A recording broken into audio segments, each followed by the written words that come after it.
নমস্কার। সেপ্টেম্বর মাসের রাশিফল নিয়ে চলে এলাম। এবার বলবো মকর রাশির সেপ্টেম্বর মাস কেমন কাটবে। কর্মক্ষেত্রে মকর রাশির জাতক জাতিকারা এই মাসে খুব একটা অনুকূল ফলাফল লাভ করবেন না। কর্মক্ষেত্রে যতটা সম্ভব সমালোচনা ও আপনার সহকর্মীদের সাথে অতিরিক্ত কথাবার্তা এগুলোকে এড়িয়ে চলার চেষ্টা করুন, তাহলে কিন্তু কিছুটা আপনারা সমস্যা থেকে বেরিয়ে আসতে সক্ষম হবেন বা সেইভাবে সমস্যায় জড়িয়ে পড়বেন না। কর্মক্ষেত্রে এই মাসে আপনাদের কর্মস্থান পরিবর্তন হওয়ার একটা সম্ভাবনা রয়েছে। এক কথায় বলতে গেলে কর্মক্ষেত্রে আপনাদের কিছুটা চ্যালেঞ্জিং পরিবেশের মধ্যে থাকতে হবে, আর পরিশ্রমও বেড়ে যাবে এই মাসে আপনাদের জন্য।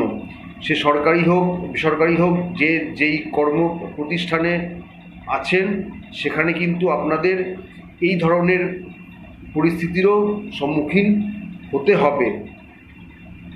যারা ব্যবসা করছেন তাদের ব্যবসায় উন্নতি হবে,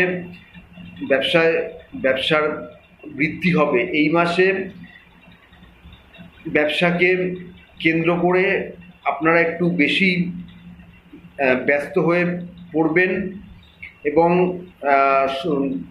আপনাদের সম্পূর্ণ মনোযোগ ব্যবসার দিকেই থাকবে, যার ফলে হয়তো আপনারা নিজেদের বন্ধুবান্ধব বা পরিবারের লোকজনকে সময় দিতে পারবেন না। শিক্ষার্থীদের জন্য এই মাসটি শুভ। শিক্ষার্থীরা শিক্ষাক্ষেত্রে ভালোই ফল পাবেন। আর্থিক ক্ষেত্র কিন্তু মকর রাশির জন্য এই মাসে খুব একটা শুভ নয়। আর্থিক ক্ষেত্রে খরচ থাকবেই, তাই খরচটা নিয়ন্ত্রণ করার চেষ্টা করুন। আর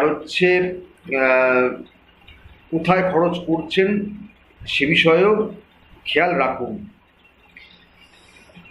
পারিবারিক দিক থেকে মকর রাশির জাতক জাতিকাদের জন্য মোটামুটি ভালোই থাকবে। পরিবারের সবার সাথে সম্পর্ক, সহানুভূতি এগুলো ভালো থাকবে। প্রেম ভালোবাসার দিক থেকে মকর রাশির জাতক জাতিকাদের জন্য এই মাসটি ভালো যাবে। পার্টনারের সাথে সম্পর্কের উন্নতি হবে, সম্পর্কের তীব্রতা, মধুরতা, রোম্যান্স এগুলো থাকবে আপনাদের জন্য।